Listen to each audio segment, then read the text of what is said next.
Like us GTA residents, I think we forget that we are. I am biased 100%. I'm born and raised here. I believe that Toronto is a world class city. Oh, absolutely. I mean, if you've been anywhere in the world, maybe that's what it is. At times. Maybe that's what it is. Phil. Just how good it is here and why people want to live here. Well, and that's so important that you mention that because you fly around all over this continent.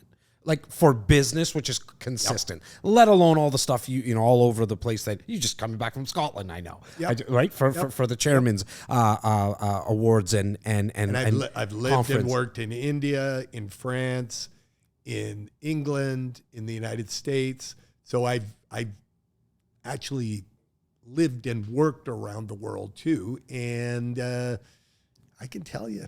It rocks. It does. Rocks. Like, I know our transit system can be better. Oh, and lots of things can be better. But where else? Where is it perfect? It just doesn't exist, right? And so I want to quickly go back to the immigration talk for a second, because I've always told my clients, because they ask me, they're like, when is this going to stop the values going up?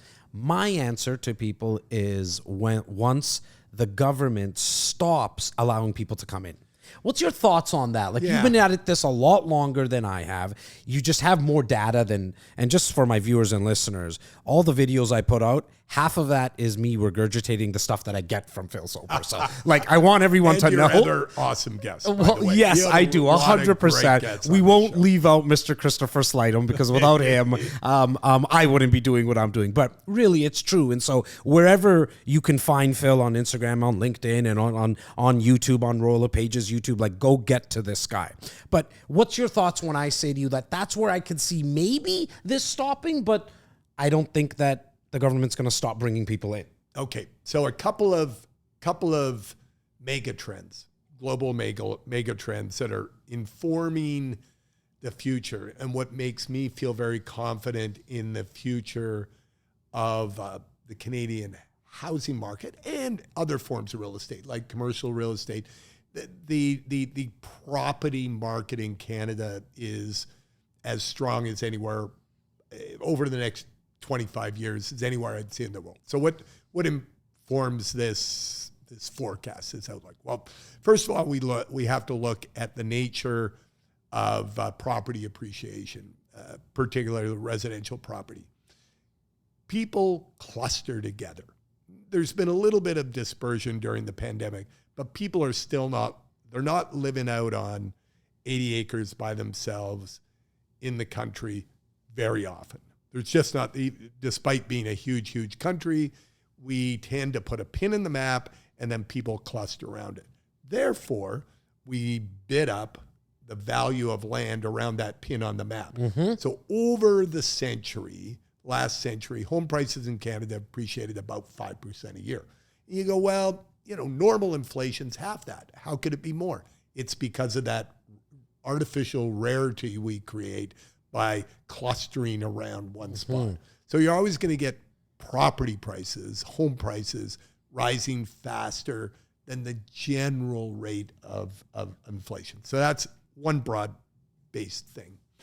The other mega trend, which is, a little unnerving, we've got it right, but as a global society, we're going to have to give it a lot more thought, because it is a challenge, and it's depopulation. Mm-hmm. I talk to people about depopulation, and they go, "Are you kidding? We've got an overpopulation problem."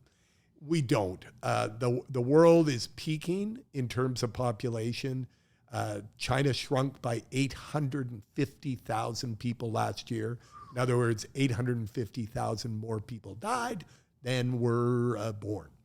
And they are desperately trying to turn the problem around and start having more babies. But here's the reality. When women are educated, when women have careers, they have fewer babies. It's just a fact. And around the world,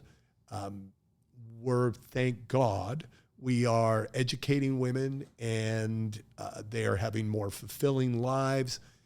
The challenge is we're not hitting in almost every country in the world. There are exceptions, sub-Saharan Africa, parts of the Middle East and Asia, but in most countries in the world, we're not hitting. You need, the math is 2.1.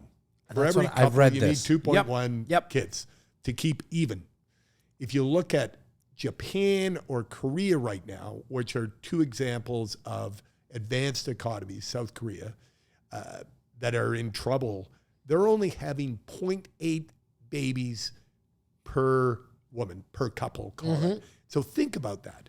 You have one couple, and you have less than one child in a single generation, and this is the average across the society. In a single generation, there's half as many people.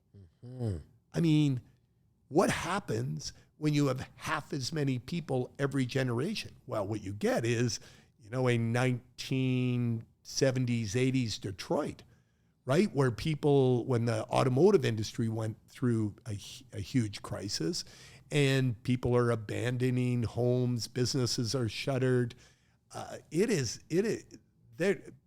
The government of Japan right now has declared it the biggest crisis they've faced since the Second World War. And so people are trying to address it with immigration. The problem is it takes a cultural shift.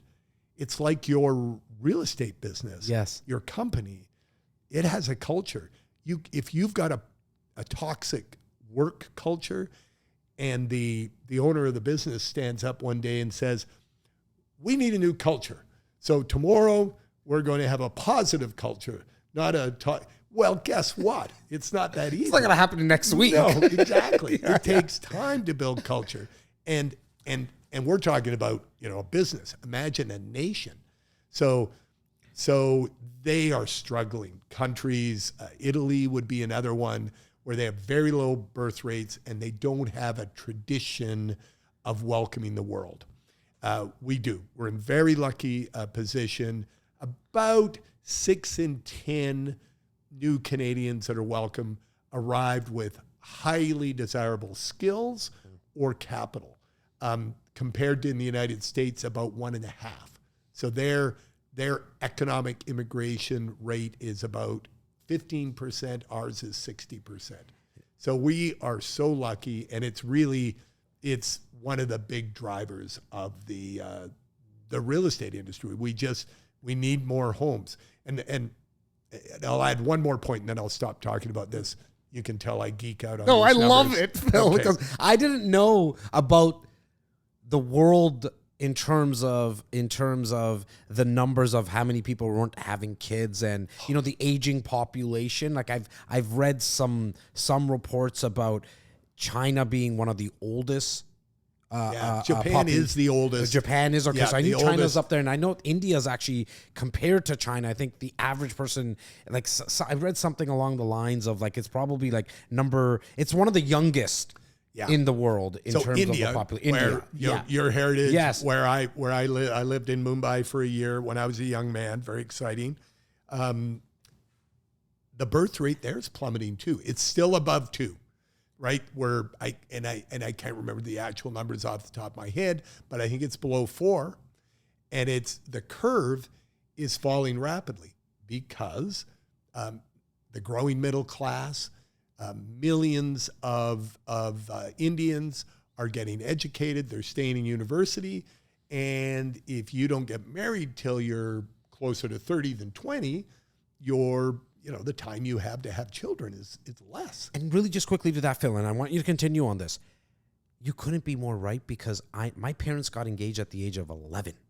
Wow. Married at 18. Yep. My mom had my eldest brother right around 22, 23. Yep.